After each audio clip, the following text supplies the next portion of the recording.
جب ایک عرب آدمی یمن چلا گیا تو اس نے ایسا کیا کر دیا کنیسہ کے اندر جس سے دیکھ کر ابرہہ کو بہت غصہ آیا۔ وہ کون شخص تھا جس کی قبر کو لوگ پھر پتھر سے مارتے تھے؟ بڑے ہاتھی محمود کے کان میں ایک شخص نے ایسا کیا کہہ دیا کہ وہ وہیں پہ رک گیا اور پھر بیٹھ گیا۔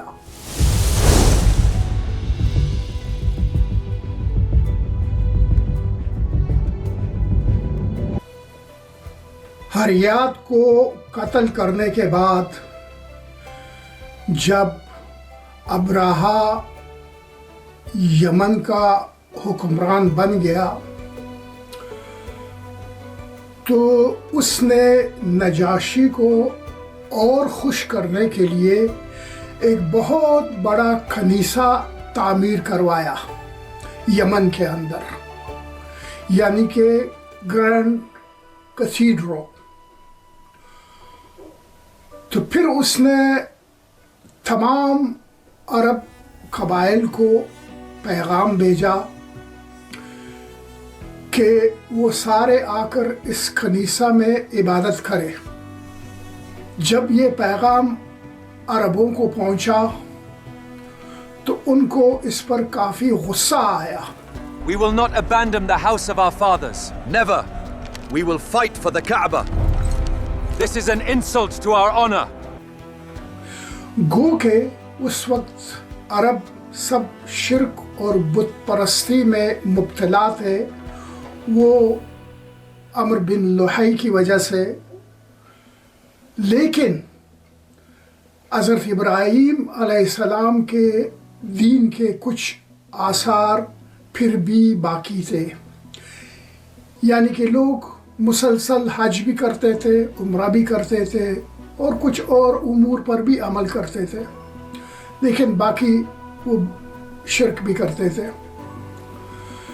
تو چونکہ ان کا شروع سے کعبۃ اللہ کے ساتھ بہت ہی لگاؤ تھا، تو اس میسج کو دیکھتے ہی، یعنی ابرہہ کا اس پیغام کو وہ جو انہیں مل گیا تو انہیں اس پر کافی غصہ آیا۔ یہ کون ہو سکتا ہے جو ہمیں بتا رہا ہے کہ ہم کعبہ کو چھوڑ کر کہیں اور جا کر عبادت کریں؟ تو پھر اس پر عربوں میں ایک اور قبیلہ ہے جس کا نام ہے قبیلہ نسی۔ نسی وہ قبیلہ ہے جو مہینوں کو الٹ پلٹ کرتے تھے۔ اس کا اختیار باقی قبائل جو عرب قبائل تھے انہوں نے مل کر قبیلہ نسی کو دیا تھا، کیونکہ وہ اس میں ماہر تھے۔ تو جیسے اللہ تعالیٰ نے مہینے، 4 مہینے ایسے ہیں جس کا ذکر سورہ البقرہ میں ہے کہ اللہ تعالیٰ نے جنگوں کے لیے حرام کر دیے کہ ان 4 مہینوں میں جنگ کرنا حرام ہے۔ تو اب 4 مہینے ان کے لیے بہت ہوا کرتا تھا کہ یہ جنگ نہ کرے، کیونکہ عربوں کا گزارا جو تھا وہ جنگوں پر تھا، کیونکہ وہ جاتے تھے، لوٹ مار کرتے تھے، قتل و غارت کرتے تھے، ڈکیتیاں ڈالتے تھے، لوگوں کا مال لوٹ کر لاتے تھے، اسی پر ان کا گزارا چلتا تھا۔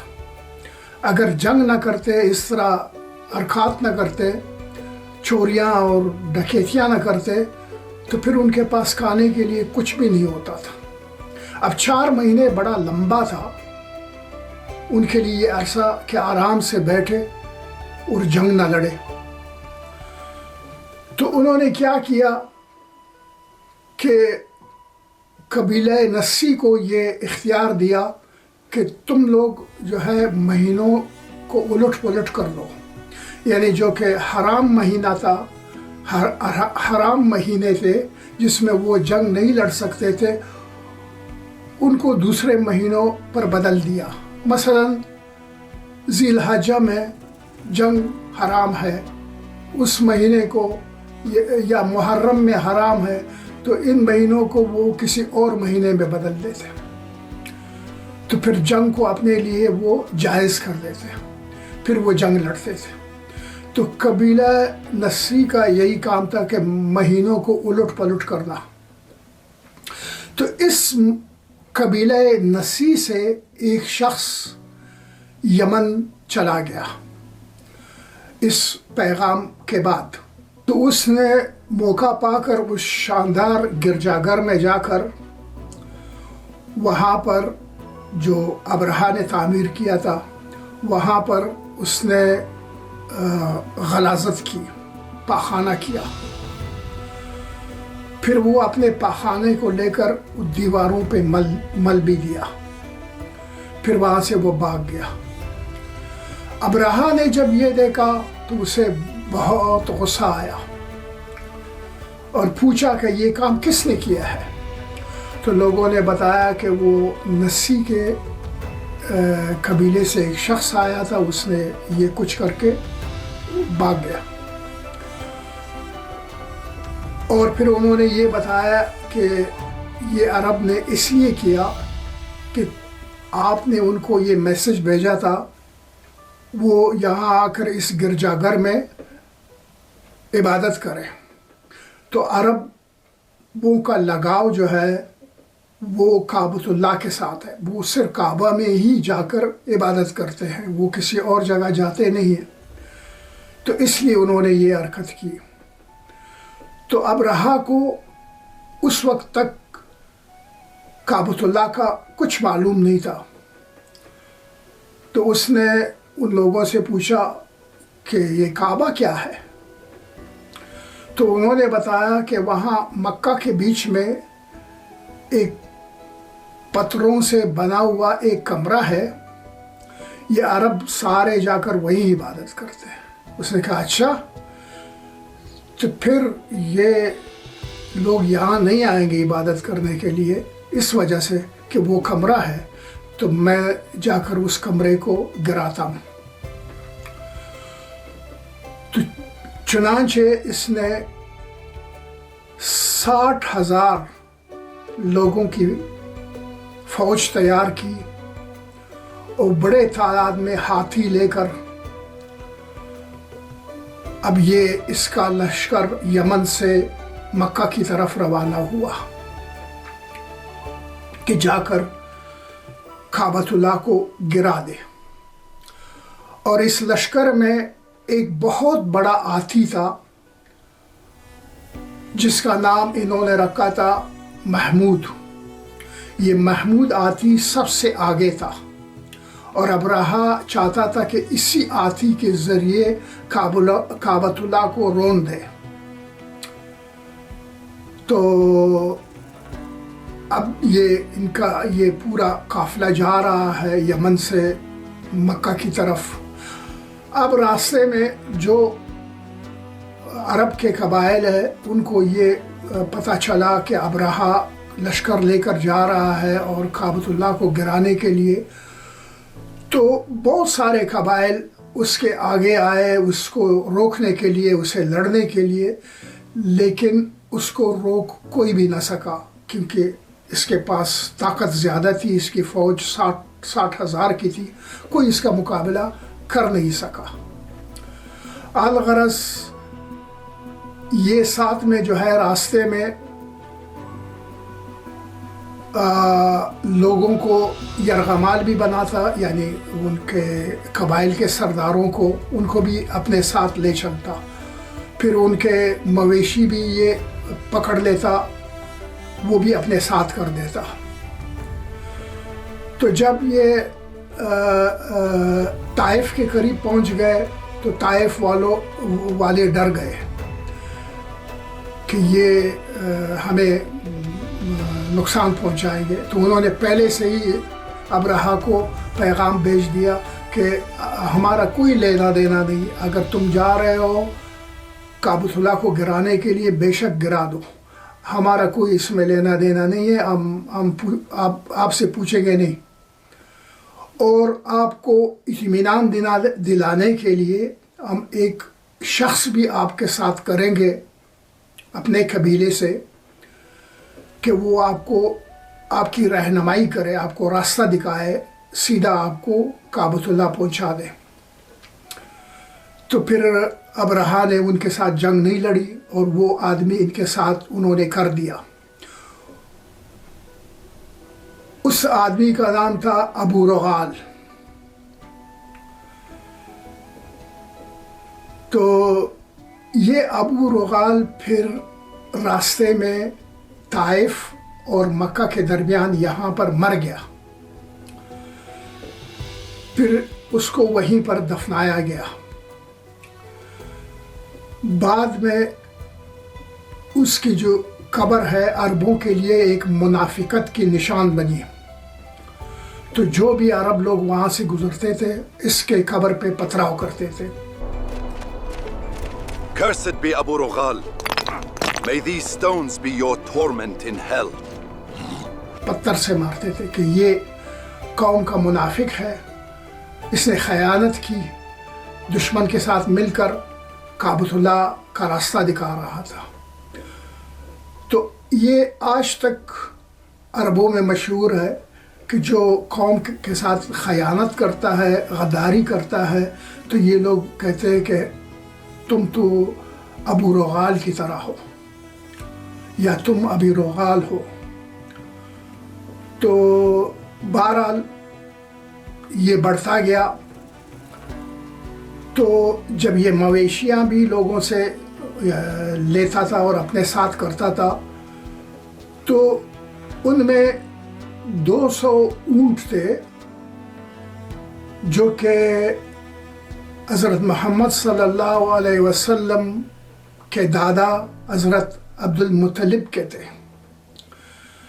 جب حضرت عبد المطلب کو یہ علم ہوا، ابرہہ کسی عرب لیڈر کو یا ان کے سردار کو وہ ملنے نہیں دیتا تھا، کسی سے وہ بات چیت نہیں کرنا چاہتا تھا۔ الغرض جب حضرت عبد المطلب گئے تو جب یہ نہیں ملنا چاہ رہا تھا، تو حضرت عبد المطلب نے ابرہہ کے ایک کمانڈر سے بات کی، اس کے ذریعے جو ہے اس نے اس کو پیغام بھیجا کہ یہ میرا ملنا تمہارے ساتھ بہت ضروری ہے۔ وہ کمانڈر چلا گیا، اس نے ابرہہ کو بتایا کہ قریش کے قبیلے کا ایک بہت بڑا سردار آئے ہوئے ہیں اور کافی روب دبدبے والے اور شاندار آدمی ہیں، اور واقعی حضرت عبد المطلب جو تھے وہ کافی قداور اور کافی خوبصورت انسان تھے، اور ان کا روب دبدبہ بہت تھا، جو بھی انہیں دیکھتا ان کی عزت بے اختیار وہ لوگ کرتے۔ تو الغرض ابرہہ نے اجازت دے دی۔ جب حضرت عبد المطلب پہنچ گئے، ابرہہ کے سامنے پہنچ گئے، تو ابرہہ بھی بے اختیار اپنے تخت سے اٹھا اور ان کی خوشامد کی، ان کی عزت کی۔ تو پھر یہ دونوں بیٹھ گئے، ابرہہ اپنے تخت سے نیچے اٹھ کھڑا ہوا، حضرت عبد المطلب کے ساتھ زمین پر وہ بیٹھ گیا۔ تو بات شروع ابھی ہو گئی۔ ابرہہ نے پوچھا کہ آپ نے میرے سے ملنا چاہا تو میں آپ کے لیے کیا کر سکتا ہوں؟ حضرت عبد المطلب نے کہا کہ تم نے تمام عربوں کے جو ہے راستے میں ان کے مویشی اپنے ساتھ کر لیے، ان میں میرے 200 اونٹ ہیں، میں وہ مانگنے آیا ہوں۔ یہ سن کر ابرہہ بہت حیران ہوا، تو اس نے حضرت عبد المطلب سے کہا، میں نے آپ کی اتنی شان و شوکت دے کر اور آپ کی اتنی عزت کی میں سمجھ رہا تھا کہ آپ آئے ہیں مجھ سے یہ درخواست کریں گے کہ میں کعبۃ اللہ کو نہ گراؤں، آپ تو صرف اپنے اونٹ کے لیے آئے، اپنے اونٹ مانگ رہے ہیں۔ حضرت عبد المطلب نے جواب دیا کہ میں اونٹوں کا مالک ہوں اور اونٹوں کا اختیار میرے پاس ہے، کعبۃ اللہ کا بھی ایک مالک ہے، وہ مالک خود ہی اپنے گھر کا حفاظت کرے گا۔ تو یہ سن کر ابرہہ نے حضرت عبد المطلب کے اونٹ واپس کر دیے۔ اب ان کا قافلہ چل رہا ہے، جب یہ مزدلفہ کو پار کر کے مزدلفہ کے علاقے سے نکل گئے، اب منا سے پہلے یہاں پر یعنی مزدلفہ اور منا کے بیچ میں یہاں ایک شیلہ تھا۔ جب اس شیلے میں پہنچ گئے تو جو لوگوں کو اس نے وہ عربوں کا یرغمال بنایا تھا وہ پیچھے پیچھے چل رہے تھے،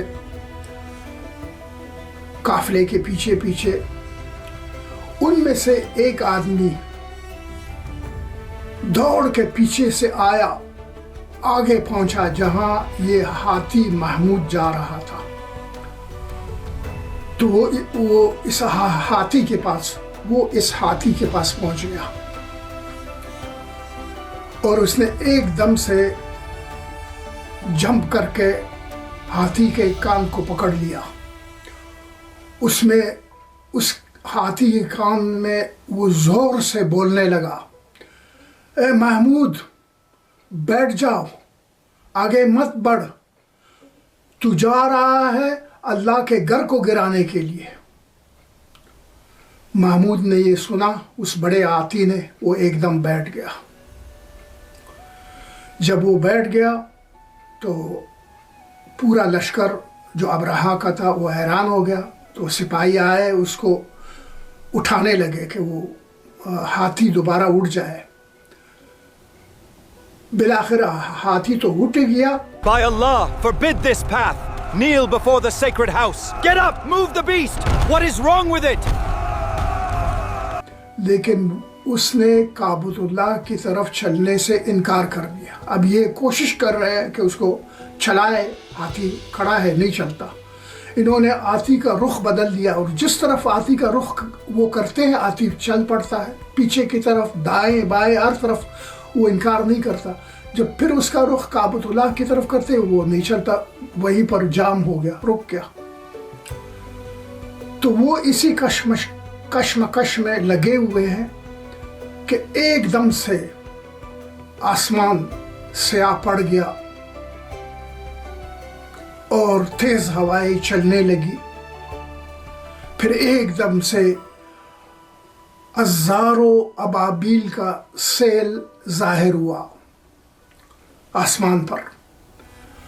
ہر ایک ابابیل نے 3 کنکر اپنے ساتھ لیے ہوئے تھے، ایک چونچ میں اور 2 پیروں میں، اور وہ آ گئے، انہوں نے یہ کنکریوں کا برسات کر دیا ابرہہ کے لشکر کے اوپر، اور وہیں پر ابرہہ کا لشکر تباہ ہو گیا۔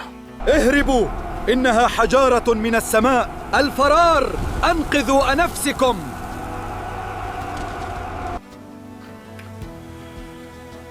اور اس پر اللہ تعالیٰ نے قرآن مجید میں سورت بھی اتاری ہے جو سورہ فیل ہے، أَلَمْ تَرَ كَيْفَ فَعَلَ رَبُّكَ بِأَصْحَابِ الْفِيلِ أَلَمْ يَجْعَلْ كَيْدَهُمْ فِي تَضْلِيلٍ وَأَرْسَلَ عَلَيْهِمْ طَيْرًا أَبَابِيلَ۔ تو بہرحال پورا لشکر تباہ ہو گیا۔ پھر اللہ تعالیٰ نے ایک دم سے ابرہہ پر ایک سخت قسم کی بیماری، ایک مرض مسلط کیا، اس کے ایک دم پوڑے سے نکلے اور برا حال ہو گیا، تو وہ گھبرا گیا۔ واپس اس نے کوشش کی کہ کسی طریقے سے وہ یمن پہنچ جائے۔ بالآخر اسی بیماری کے حالات میں چلتے چلتے وہ یمن پہنچ گیا۔ کہ وہ وہاں جا کر نجاشی سے مدد طلب کرے، لیکن اس کی بیماری اتنی زیادہ ہو گئی تھی کہ اس سے وہ بچ نہیں سکا۔ یمن پہنچتے پہنچتے وہاں وہ مر گیا۔ پھر اس کا بیٹا جو تھا، ابرہہ کا بیٹا، جس کو اس نے اپنا نائب چھوڑا تھا کیونکہ خود یہ چلا تھا، اس کو بٹھایا تھا کہ وہ یمن کا جو ہے حکمرانی کرے جب تک یہ واپس آئے گا، وہی پھر یمن کا نیا حاکم بن گیا۔ پھر یہ خبر پوری دنیا میں نشر ہو گئی۔